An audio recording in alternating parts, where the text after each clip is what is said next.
Hello दोस्त, मैं Nilesh Patel MP की क्लास में फिर से आपका स्वागत करता हूं। आज हम लोग पढ़ेंगे मध्य प्रदेश की नदियों के बारे में।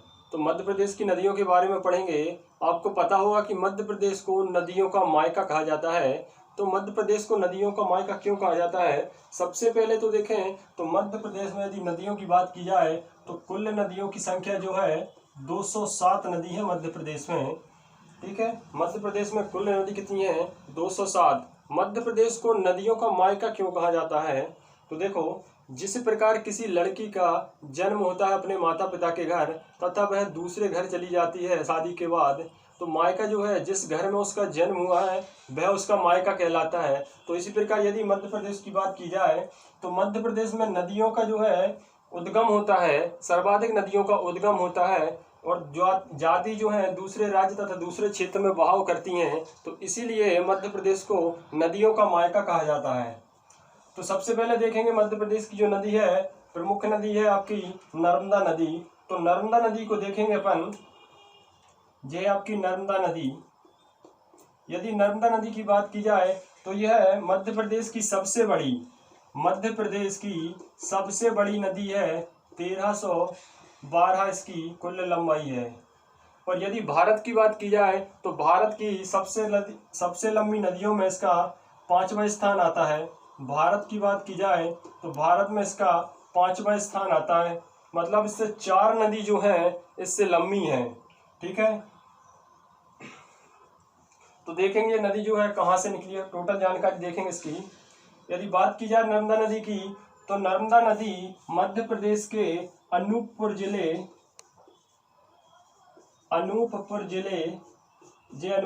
यहाँ पे अनूपपुर जिले के अमरकंटक से निकली है। अमरकंटक, ये यहाँ पे अनूपपुर जिले में अमरकंटक है। ठीक है, अमरकंटक से निकली है जो कि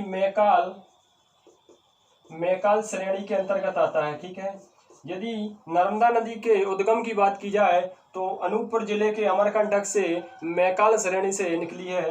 ये यहाँ से निकली है। उसके बाद ये बहती हुई 15 जिलों से होती हुई ये महाराष्ट्र तथा गुजरात में प्रवेश करती है। और गुजरात में जाके जो है ये यहाँ पे जो आपका गुजरात है, गुजरात में ये जाके ये गुजरात में जाती है। और गुजरात में जाके जो है भरहुच नाम का स्थान है जहाँ पे गुजरात में भरहुच, यहाँ पे ये खंबात की खाड़ी में गिरती है। ठीक है, खंबात की खाड़ी में गिरती है, अरब सागर खंबात की खाड़ी में गिरती है गुजरात के भरहुच स्थान से। ठीक है, अब बात की जाए इसकी लंबाई की तो कुल लंबाई जो है इसकी 1312 है। यदि मध्य प्रदेश की बोला जाए तो मध्य प्रदेश में है इसकी 10 से 70 किलोमीटर। मध्य प्रदेश में 10 से 70 है। बात की जाए इसके बाद महाराष्ट्र की तो महाराष्ट्र में जो है इसकी 64 किलोमीटर लंबाई है। बात की जाए गुजरात की तो गुजरात में जो है यह 161 किलोमीटर है। कितनी है? 161 किलोमीटर है। सॉरी, यहाँ पे ये 74। ठीक है, तो सबसे ज्यादा लंबाई जो है आपके मध्य प्रदेश में है, इसीलिए इसे मध्य प्रदेश की क्या कहा जाता है? मध्य प्रदेश में इसे जीवन रेखा के नाम से जाना जाता है। ठीक है, 10 से 70। महाराष्ट्र की बात की जाए तो 74 किलोमीटर तथा गुजरात की बात की जाए तो 161 किलोमीटर। ठीक है, ये इसका बहाव क्षेत्र हो गया। 15 जिले जो थे, अभी देखेंगे कौन कौन से 15 जिले हैं। अब बात की जाए नर्मदा नदी की तो इसे धार्मिक और पवित्रता के आधार पर मध्य प्रदेश की गंगा कहा जाता है। धार्मिक, ठीक है, और पवित्रता के आधार पर इसे मध्य प्रदेश की गंगा कहा जाता है। मध्य प्रदेश की गंगा। उसके बाद यदि बोला जाए मध्य प्रदेश की जीवन रेखा भी इसे ही कहा जाता है। मध्य प्रदेश की जीवन रेखा भी कहा जाता है। ठीक है, जीवन रेखा भी इसी नदी को कहा जाता है। अब यदि बात की जाए नर्मदा नदी की तो नर्मदा नदी की कुल जो है सहायक नदी की बात की जाए जो है 41। ठीक है, 41 सहायक नदी हैं। अब 41 सहायक नदी हैं जो कहाँ से मिलती हैं और कितनी मिलती हैं देखी जाए तो ऊपरी साइड से यदि देखा जाए अर्थात दाएं साइड से दाएं साइड से इसमें 19 नदियां आके मिलती हैं नर्मदा में। और यदि बाएं साइड की बात की जाए, नीचे की साइड से, ये आपका बायां है, बाएं साइड से बात की जाए तो 22 नदी, टोटल जो है 41 नदी नर्मदा नदी में आके मिलती हैं। तो दायां बाएं इसका कैसे फिक्स करते हैं? तो देखो, जो नदी जिस दिशा में बहाव करती है उसी दिशा में अपन मुंह करके यदि खड़ा हो तो ये इसका बायां, दायां है सॉरी, और ये इसका बायां है। तो नर्मदा नदी जो है आपकी इस साइड ऐसा बहती है, तो ये इसका जो है दायां है, और नीचे इस साइड मैप में जो है बायां आएगा। तो टोटल कितनी है इसकी? 41 है।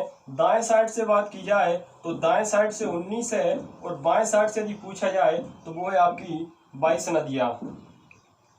ठीक है। अब यदि देखें तो दाएं और बाएं से जो नदियां मिलती हैं, कौन कौन सी प्रमुख नदी हैं देखेंगे।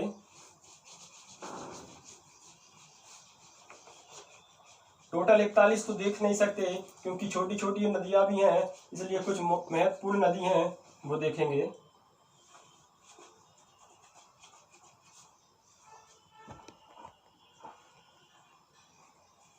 यदि इस साइड से बात की जाए तो पहला आपकी हिरन,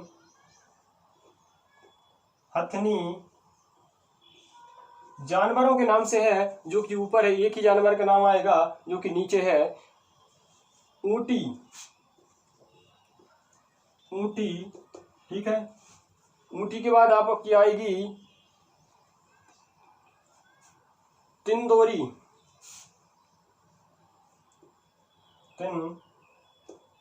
तिंदोरी,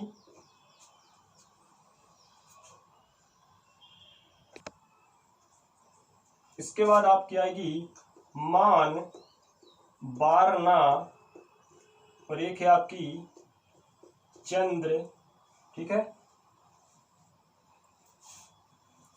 पूरा नाम इसका चंद्र केसर, ठीक है। ये नदी जो है आपकी दाएं साइड से मिलती हैं, ठीक है। प्रमुख नदियां हैं जो कि दाएं साइड से मिलती हैं। अब यदि बात की जाए बाएं साइड की नदियों की तो बाएं साइड आपकी आएगी शेर, दूधी, तवा, छोटी तवा, शक्कर।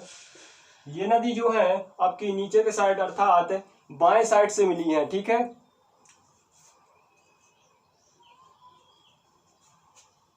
एक बंजर, इसको याद करने की एक ट्रिक है, जैसे कि आप पढ़ोगे, शेर को तवे पे गरम दूध करा जिसमें शक्कर मिला के शेर को पिलाया, ठीक है। तो शेर हो, आपको शेर के लिए मतलब तवा पे दूध को गरम करा जिसमें शक्कर मिला के बंजर भूमि में जो शेर घूम रहा था उसे पिला दिया शेर को। तो ये आपकी सारी नदियों के नाम हो गए इससे, ठीक है। ऊपर सारे जानवर हैं, नीचे सिर्फ एक ही जानवर का नाम है जो कि शेर है, ठीक है। अब इसके बाद देखेंगे नर्मदा नदी के जो उपनाम हैं। नर्मदा नदी को रेवा, मैकल सुता और नामो देवी के नाम से जाना जाता है। कौन कौन से नाम हैं? सबको पता होगा, रेवा मैया, रेवा मैया। तो रेवा, ठीक है, नर्मदा इसका नाम है रेवा। उसके बाद मैकल सुता, ठीक है, नामो देवी, नामो देवी। ये नाम जो है किसने दिया था? टालमी, टालमी ने इसे नामो देवी के नाम से पुकारा था, ठीक है। ये इसके जो है उपनाम है।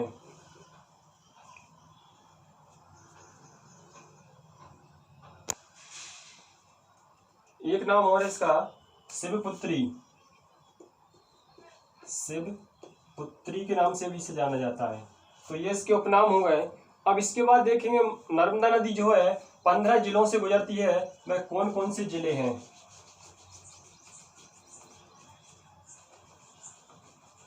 तो सबसे पहला तो आपका जहां से नर्मदा नदी निकलती है वो है आपका अनूपपुर जिला। ये है आपका अनूपपुर, अनूपपुर, अनूपपुर। उसके बाद आता है डिंडोरी। डिंडोरी के बाद आएगा आपका मंडला।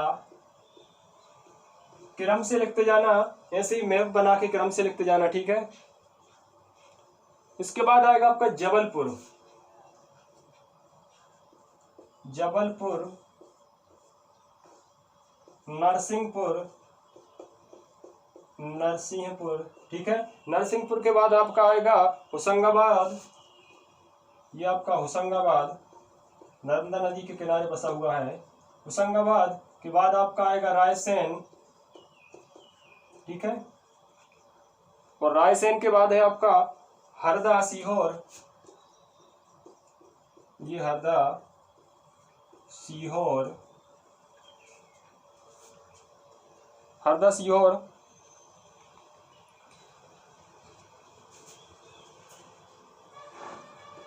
खंडवा, देवास, खरगोन, ठीक है। खंडवा, देवास और खरगोन। खरगोन के बाद आपका आएगा धार। यहाँ पे आपका ये धार, और धार के बाद है आपका बड़वानी। ये नीचे की साइड है बड़वानी। बड़वानी, बड़वानी के बाद इस साइड आपका अनूपपुर है और इस साइड आपका अलीराजपुर। अलीराजपुर हो गए आपके 15 जिले। अनूपपुर 1, डिंडोरी 2, मंडला 3 है, जबलपुर 4, नरसिंहपुर 5 है, होशंगाबाद 6, रायसेन 7वां, हरदा है 8वां, ये 9, खंडवा 10वां, देवास 11, खरगोन आपका 12, धार 13, ये बड़वानी आपका 14 और ये अलीराजपुर जो है आपका 15। ये 15 जिलों से जो है नर्मदा नदी गुजरती है। तो कहीं के यदि देखा जाए, जो नर्मदा नदी की जो यात्रा निकली थी तो वो 16 जिलों से गई थी। 16 जिलों से गई थी। यदि देखा जाए तो कहीं से साइड से, जैसे कि पूर्ण रूप से नर्मदा नदी जो है किसी जिले के बीचों बीच से तो नहीं आती। जैसे ये कोई जिला है, इसके साइड में ये जिला है, तो यहाँ से भी मतलब सीमा रेखा बनाती हुई चली जाती है, जो दोनों में जोड़ा जाता है, ठीक है।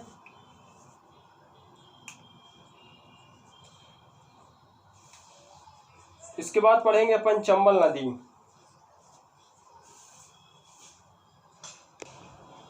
इसके बाद देखा जाए चंबल नदी। यदि चंबल नदी की बात की जाए तो ये आपके इंदौर से निकली है। इंदौर के कहाँ से? जानापाव पहाड़ी, महू, इंदौर। ये यहाँ पे इंदौर है। इंदौर के जानापाव पहाड़ी से, जानापाव महू, ठीक है। ये यहाँ से निकली है चंबल। ये इस प्रकार से जाती हुई ये राजस्थान, उत्तर प्रदेश की मध्य प्रदेश के साथ सीमा बनाती हुई उत्तर प्रदेश इटावा के पास जो है, ये यहाँ पे इटावा, ठीक है। तो देखेंगे इसको, इटावा के पास जो है, ठीक है, यमुना नदी में मिलेगी। ये यहाँ से आई है यमुना, यमुना नदी में जाके मिलती है। यदि कुल लंबाई की बात की जाए जो है 965 किलोमीटर, ठीक है। कुल लंबाई इसकी है 965 किलोमीटर।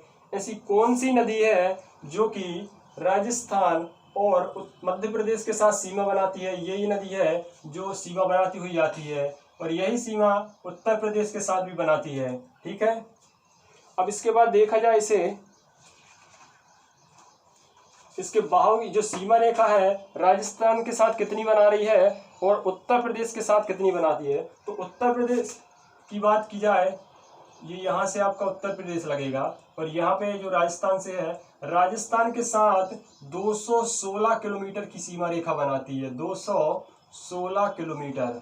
अब बात की जाए उत्तर प्रदेश की, तो उत्तर प्रदेश ये रहा आपका, उत्तर प्रदेश के साथ ये सीमा बनाती है 112 किलोमीटर। चंबल नदी यहीं पे ये बीहड़ है, भिंड मुरैना बीहड़, ठीक है। 112 किलोमीटर सीमा रेखा जो है सीमा के साथ बहती है यहाँ से उत्तर प्रदेश के साथ। और यदि बात की जाए राजस्थान की तो 216 जो है राजस्थान के साथ है।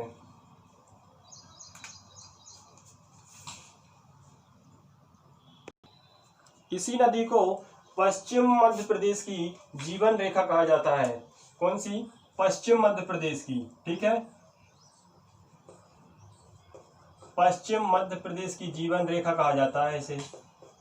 इसी नदी में घड़ियाल और मगरमच्छ जो है सर्वाधिक मात्रा में पाए जाते हैं। ठीक है, घड़ियाल और मगरमच्छ इसी नदी में सर्वाधिक मात्रा में पाए जाते हैं। यदि इसके उपनामों की बात की जाए तो इसे चरमावती के नाम से जाना जाता है, चरमावती। ठीक है, और एक नाम और है इसका कामधेनु। कौन सा है? चरमावती और कामधेनु। चरमावती और दूसरा है इसका कामधेनु। ठीक है, चरमावती और कामधेनु के नाम से इसे जाना जाता है। अब यदि इसकी बात की जाए तो इस पे एक जल प्रपात है। ठीक है, कौन सा जल प्रपात है? भैंसरोगढ़। ठीक है, भैंसरोगढ़ जो जल प्रपात है इस पे अब आप कमेंट्स करके बताइए कि वह कौन से राज्य में है, मध्य प्रदेश में, राजस्थान या उत्तर प्रदेश में है, जिसकी ऊंचाई 18 मीटर है। ठीक है, कमेंट्स करके बताइए कि कौन से राज्य में है। इसके आगे देखेंगे चंबल नदी को, तो यदि चंबल नदी की बात की जाए इसके किनारे जो है इंदौर से निकली है ये। और इंदौर की यदि पूछा जाए कि इंदौर किस नदी के किनारे है तो इंदौर जो है चंबल नदी के नहीं बल्कि इंदौर जो है खान नदी के किनारे बसा है। कौन सी नदी? खान नदी के किनारे बसा है। तो ये कहाँ से गुजरती है? ये आपका इंदौर। इंदौर के बाद ये जाती है धार। धार के बाद मंदसौर। ये धार मंदसौर रतलाम, ये तो नीमच होते हुई जो है यहाँ से निकलती है। इसके बाद ये राजस्थान में प्रवेश किया। राजस्थान में प्रवेश करने के बाद फिर से मध्य प्रदेश की सीमा रेखा को बनाते हुए ये उत्तर प्रदेश में प्रवेश करती है और इटावा के पास मिलेगी यमुना नदी में। ठीक है, अब यदि इसकी सहायक नदियों की बात की जाए तो इसकी जो प्रमुख सहायक नदी हैं वो है सिंध और काली सिंध सहायक नदी।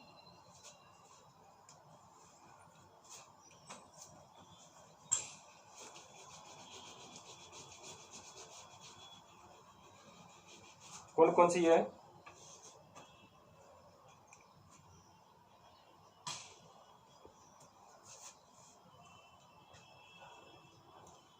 सिंध, काली सिंध। ठीक है, उसके बाद है महत्वपूर्ण नदी बता रहा हूं, क्षिप्रा। ठीक है, एक और है, एक नदी जो है उसकी पार्वती और कूनो। ये प्रमुख नदी जो है चंबल नदी में जाके मिलती हैं।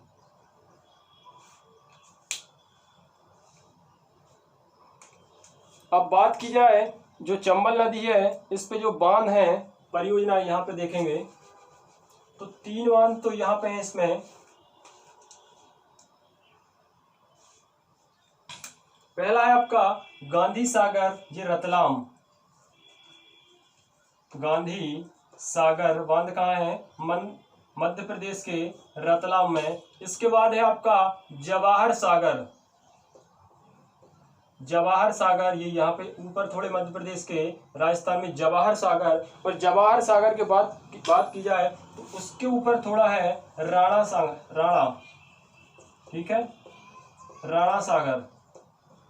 ये 3 बांध हैं यहाँ पे चंबल नदी पे, लगातार तीनों बांध बने हुए हैं।